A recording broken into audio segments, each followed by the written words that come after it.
nosotros damos la bienvenida al señor Gary Espinosa. Él es el dirigente de la FENOCIN. Señor Espinosa, muy buenos días. Quisiéramos tratar de aclarar cómo se encuentra el movimiento indígena en general con sus diferentes representaciones. Es evidente que hay una pugna y una división en Pachacuti entre la dirigencia que aún se encuentra vigente y la nueva dirigencia que fue elegida en las elecciones hace 8 días, pero que ha sido impugnada y que tendrá que ir a nuevas elecciones. ¿Cómo mira usted lo que está sucediendo allí?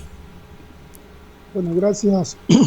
En nombre de la Confederación Nacional de Organizaciones Campesinas, Indígenas y Negras, Gary Espinosa, su presidente nacional, expreso nuestra preocupación por esta situación que se ha dado al interno del Pachacuti, aclarando de que nosotros no somos, parte o miembros de Pachacuti como organización.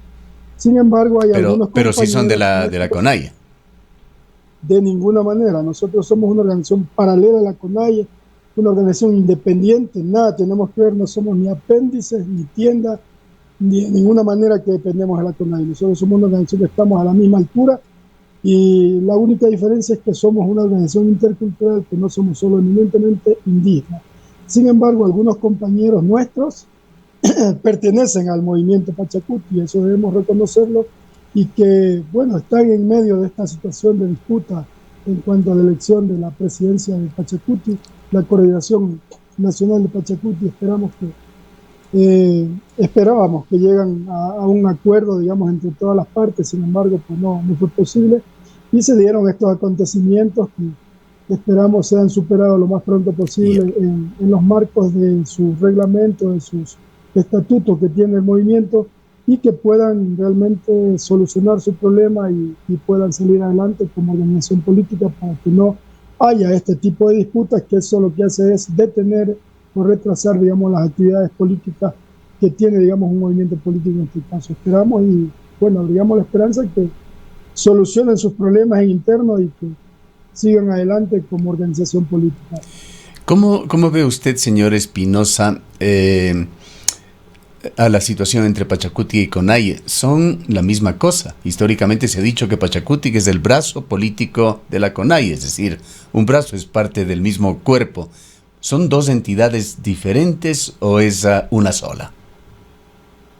Sí, lo que se debe entender en interno, el movimiento Pachacuti es un brazo político. Al ser un brazo político, hacer una organización política ya está abierta, a todos los adherentes o los militantes que quieran entrar. Incluso mucha gente que es de Pachacuti no pertenece a la CONAIE, entonces es un problema de que sus estatutos, sus reglamentos permiten eso, y esperamos que haya el respeto a la democracia con el fin de que puedan seguir adelante, porque es una organización política muy importante que aporta, al desarrollo político y a la democracia de este país.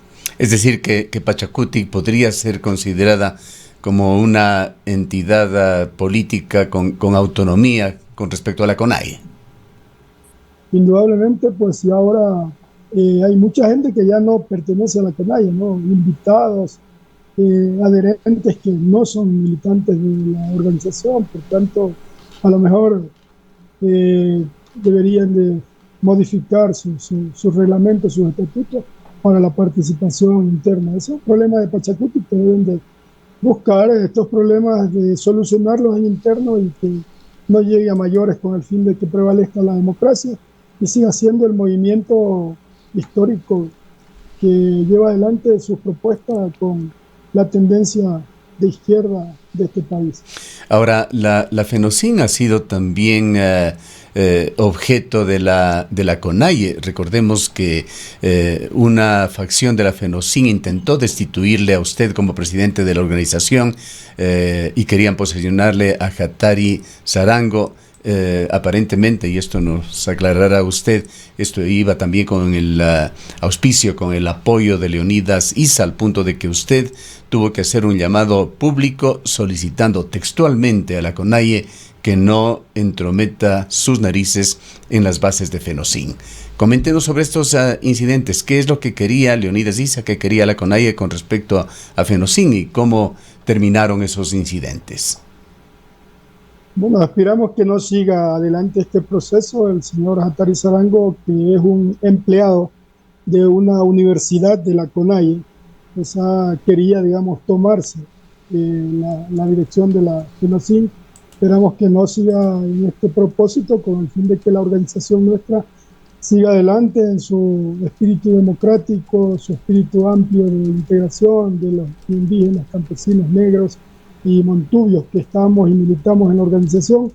Esperamos que eso cese y que no siga adelante, porque no es posible que lo nombren funcionario de una, de una universidad de la CONAIE y utilice ese espacio para esto, para tratar de dividirnos, tratar de evitar que sigamos adelante. Nosotros seguimos con firmeza, seguimos con nuestra consecuencia que nos emite nuestros estatutos, nuestro reglamento y nuestros principios de la FENOCIN para seguir en el proceso de unificación de toda la organización con el fin de seguir siendo esa organización histórica de lucha contra, digamos, estos propósitos de los gobiernos neoliberales que hemos tenido durante 42 años de vida democrática, solo aplicación de políticas neoliberales de todos estos gobiernos. Es decir, no ha habido un gobierno que no aplique medidas neoliberales en contra del pueblo y que van en ese proceso sistemático de empobrecimiento y de enriquecer más a los ricos. De manera que esa es nuestra lucha, ese es nuestro propósito, y luchar también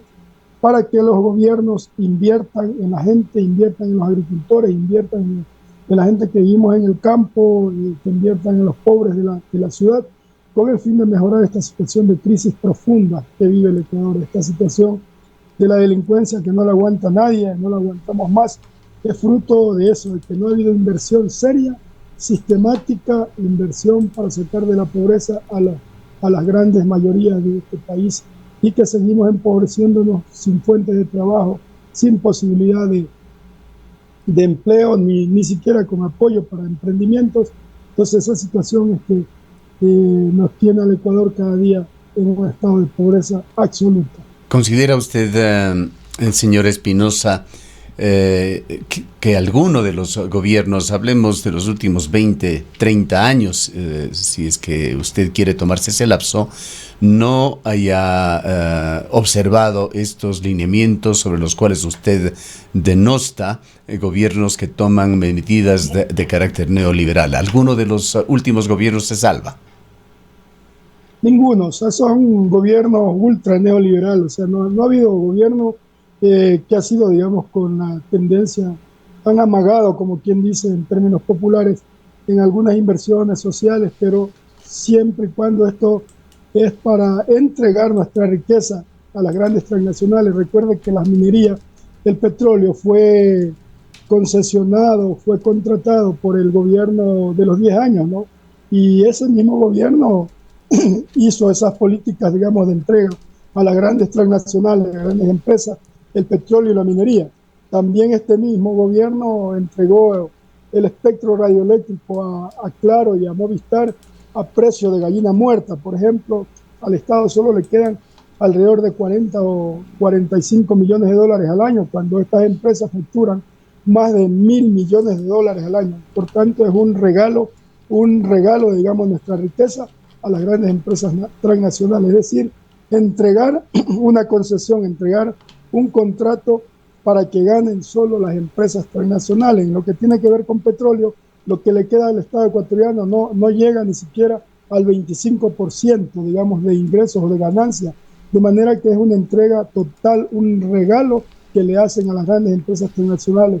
Los gobiernos, tanto Moreno, Correa, Hurtado, Febres Cordero, o sea, han sido la misma política de entrega de nuestra riqueza a las grandes transnacionales.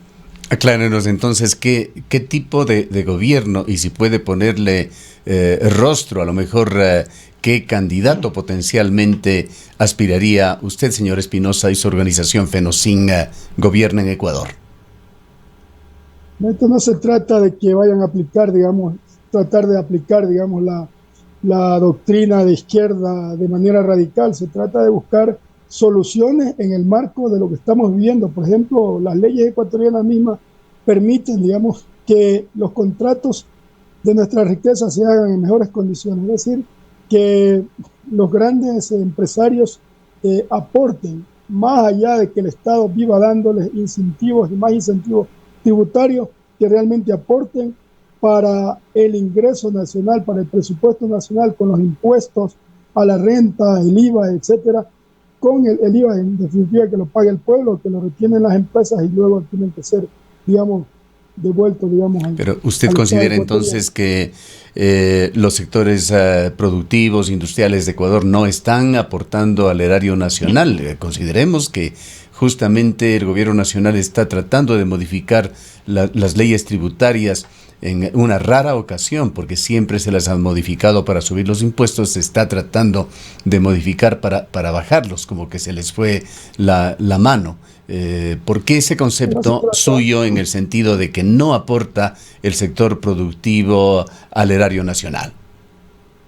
Mire usted, el impuesto a la renta debe ser sobre los que ganan más, es decir, debe ser progresivo.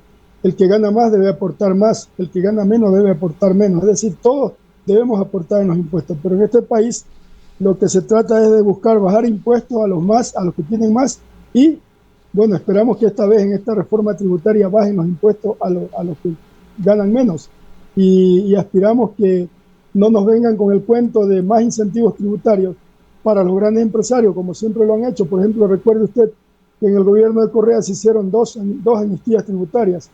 En el gobierno de Moreno se hicieron una remisión tributaria, que es lo mismo en definitiva, solo cambió de nombre. Eso significó más perdón de impuestos a los grandes empresarios. El gobierno de Lasso también con su ley de desarrollo y sostenibilidad fiscal también le perdonó a los ricos más de 3.000 millones de dólares. Es decir, que venimos de perdón y perdón en deuda, sin olvidarnos lo del feriado bancario, sin olvidarnos también lo de la subcretización, que fue más perdón y más incentivos para los grandes empresarios y castigo, digamos, para los más pobres de este país. De manera que este Ecuador no puede seguir siendo de esta manera, o sea, lo más ancho para los empresarios y lo más angosto, digamos. Saliéndonos un poquito del ámbito nacional, señor Espinosa, ¿ve usted en algún país del mundo o en algún país de Latinoamérica, para tomar un ejemplo más cercano, un gobierno al que piensa usted Ecuador debería emular, tratar de elegir un gobierno similar, alguno que esté manejando a otro país, ya sea en Latinoamérica o en otra parte del mundo? Bueno, en América Latina es difícil, digamos, decir, porque el problema es que la pobreza campea en todos nuestros países, excepto un poquito la situación de Uruguay, que está mejorando, la situación de Chile, que estaba, digamos, despegando. Sin embargo, ahora con el nuevo gobierno no se le ve esos avances que estaba llevando adelante. Esperamos que mejoren su situación de aplicación de la política económica y la política de desarrollo social y que podamos emular, digamos, estos ejemplos. En el caso de Europa, bueno, el caso sueco es un caso importante y algunos países nórdicos que aplican, digamos, la justicia social. Usted vería con mayor simpatía el socialismo europeo, eso es lo que nos está diciendo.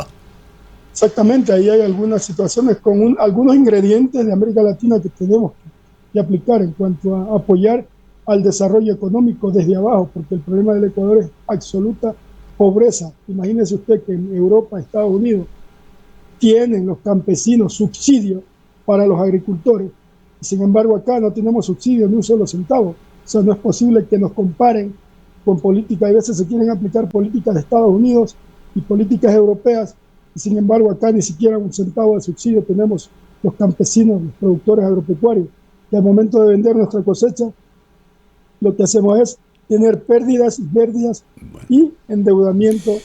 Yo quisiera hacerle caer en cuenta, usted no que no se haya percatado, más bien compartir con nuestros oyentes algo que va de la mano con el socialismo europeo, que es un alto grado de honestidad de los políticos. Consecuentemente, Finlandia, Suecia, Dinamarca, países que tienen gobiernos como los que usted señala, deberían emularse en Ecuador, tienen también los mejores índices en cuanto a control de la corrupción en el mundo.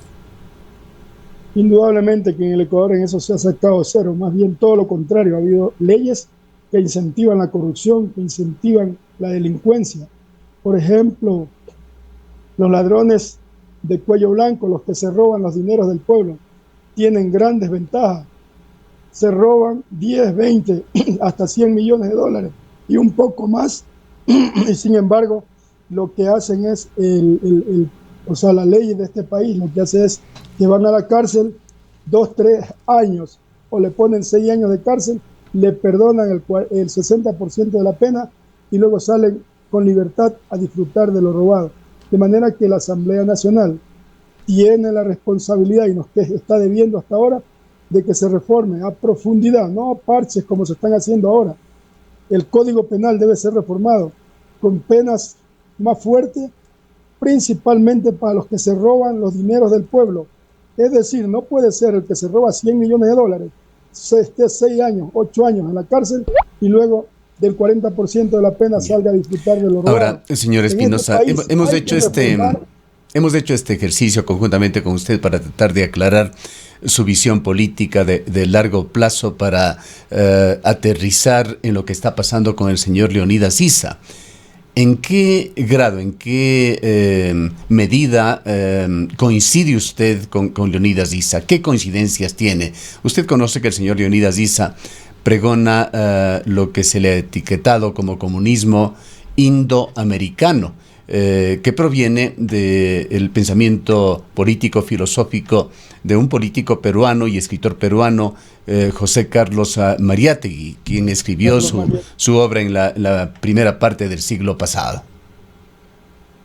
Sí, nosotros, por ejemplo, debemos entender esa propuesta como una propuesta bueno, de salvación de la situación económica, social y política del país, pero debe ser clara, digamos, esa propuesta, ¿no? Que no vaya a ser como la propuesta del socialismo del siglo XXI, que en definitiva era un saludo a la bandera, más bien entrega y entrega de los recursos naturales a las grandes transnacionales. ¿Usted en esencia estaría de acuerdo entonces con esos principios del señor José Carlos Mariátegui sobre el comunismo indoamericano? Bueno, Carlos Mariátegui, al igual que Carlos Marx, al igual que Lenin, el mismo Ernesto Che Guevara, tuvieron en su momento grandes planteamientos que eran muy posible adaptarlos en ese momento, pero ahora estamos en una nueva situación de modernización de la sociedad, de modernización de la producción, de los aparatos productivos de cada uno de los países. Ahora tenemos una nueva realidad y tenemos que adaptarla de acuerdo a la situación que estamos viviendo.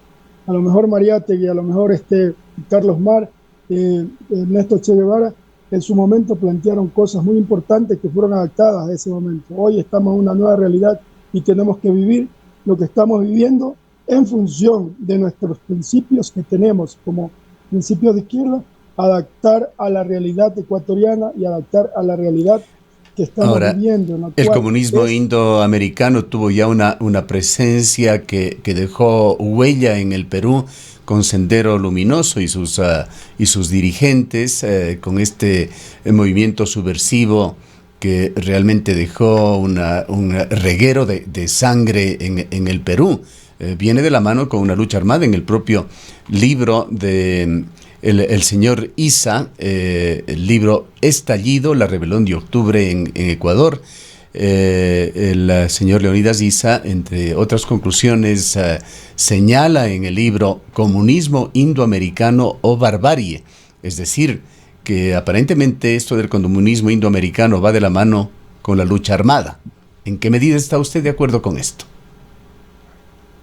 La lucha armada se la ha intentado en muchos países y no ha tenido, digamos, eco. El caso de las FARC tiene décadas y décadas luchando con los fusiles en la mano.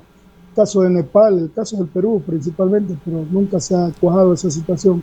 Años y años de derramamiento de sangre se ha intentado y realmente no se ha logrado. Sin embargo, yo parto del hecho de que primero es la conciencia de los ciudadanos, la conciencia del pueblo, con el fin de seguir adelante, qué es lo que queremos en nuestras luchas para ir materializando nuestras conquistas, porque no esperemos tomar el poder para lograr algunas concesiones, algunos beneficios, porque este Estado que está dirigido por las clases dominantes no puede ser indolente y no puede seguir de espalda a los problemas que tiene la nación. Es decir, no podemos esperar a tomar el poder para exigirle a este Estado de las clases dominantes que cumpla con solucionar problemas, porque lo otro sería dejarlos que sigan adelante, se lleven los dineros del presupuesto nacional y luego no pasa nada. O sea, no hay carreteras, no hay educación, no hay fuentes de trabajo, no hay empleo, y eso no vamos a permitir, digamos, que todos estos gobiernos sigan haciendo lo que les da la regalada gana, entregando incluso nuestra riqueza, la minería, el petróleo, el espectro radioeléctrico, a las grandes transnacionales que se llevan grandes cantidades de recursos. Mire usted el ejemplo nomás, el caso de las telefonías celulares. Se dice que facturan $1.000 millones cada año. ¿De dónde salen esos $1.000 millones? De los bolsillos de todos los ecuatorianos. ¿Y qué nos dejan estos señores? Menos de $50 millones para los ecuatorianos. De manera que ese tipo de cosas no puede seguir adelante. O sea, no podemos seguir adelante con eso hasta esperar que tomemos el poder. Señor Espinosa, para no salirnos de este momento coyuntural, esto de que escribe el señor Issa y concluye el señor Issa en su libro Comunismo Indoamericano, Barbarie, en alguna medida no se ha aplicado en estas elecciones de la CONAIE, en la cual hubo incidentes y una serie de acciones que han sido cuestionadas por los mismos estamentos electorales de la CONAIE como irregularidades, es decir, sacar un resultado incluso utilizando acciones de fuerza o acciones que son cuestionadas desde un punto de vista democrático. Son opciones que cada quien usa de acuerdo a sus posibilidades. Si ellos han optado por ese tipo de actitud, son, digamos, sus convicciones, su forma de actuar, y nosotros no podemos cuestionar esto porque son usted respeta a la CONAIE como una organización indígena independiente, así como usted pide respeto para la FENOCIN. Así como nos exigimos respeto, nosotros respetamos sus actuaciones, sus formas. El pueblo ecuatoriano o su organización mismo les juzgará o les premiará o les aplaudirá si están bien en el camino correcto, pero sin embargo nosotros no vamos a cuestionar su actividad autonómica que tienen. Ya, para ir concluyendo, señor Espinosa, ¿en qué medida, de cualquier manera, puesto todo sobre el tapete, coincide usted con la línea de acción, los planteamientos del señor Leonidas Issa? Pues ustedes, me refiero a las organizaciones indígenas, campesinas de Ecuador, están con frecuencia sentados en una misma mesa, por ejemplo, en aquellos diálogos que no han concluido en forma definitiva del paro de junio, en donde esas propuestas, algunas se han cumplido, la gran mayoría aún están por concluir. Sí, nosotros coincidimos que la lucha es por disminuir, digamos, la situación de pobreza, la situación de exclusión de la gente de nuestros pueblos indígenas, campesinos, contubios, afroecuatorianos, que están, digamos, cada vez excluidos y que no hay políticas públicas del Estado ecuatoriano para sacarlos de la pobreza. Sin embargo, hay también políticas públicas de parte de gobiernos seccionales que no son las más adecuadas para sacar de la pobreza. Es decir, esto es una minga entre todos. Por ejemplo, vemos con mucha preocupación que hay partidos políticos que tienen más de 20 años en el poder en algunos municipios, en algunas provincias, y sin embargo no han contribuido para mejorar la situación de pobreza de nuestros pueblos. El caso de Esmeralda es un ejemplo nuestro, que más de 20 años un partido político ha dirigido la provincia y sin embargo no se ve el desarrollo, no se ve el avance de nuestros pueblos. Y así hay muchos. Si usted mira, pega una mirada en todo el Ecuador, hay muchos partidos políticos que datan de más de 20, 25 años en el poder en algunos municipios y no vemos que ha mejorado la situación de pobreza. De manera que esta es una propuesta que debemos de plantearnos, una minga entre todos, contribuir para que el pueblo ecuatoriano salga de la pobreza, principalmente bueno, nuestra gente. Este próximo 14 de mayo habrá un giro político en Ecuador. Muchos gobiernos seccionales van a estar gobernados por dirigentes indígenas. Pachacuti fue uno de los movimientos, partidos exitosos en las últimas elecciones seccionales. Desgraciadamente no tenemos más tiempo. Queremos agradecerle mucho, señor Espinosa, por habernos atendido. Muchas gracias por la oportunidad. Gracias. Un abrazo a todos. Declaraciones del señor Gary Espinosa, presidente nacional de la FENOCIN, dándonos su punto de vista sobre lo que está sucediendo dentro del movimiento indígena, visualizado de alguna manera por lo que está pasando dentro de las filas de Pachacuti, que tendrá que repetir sus elecciones en un plazo de 8 horas con 4 minutos.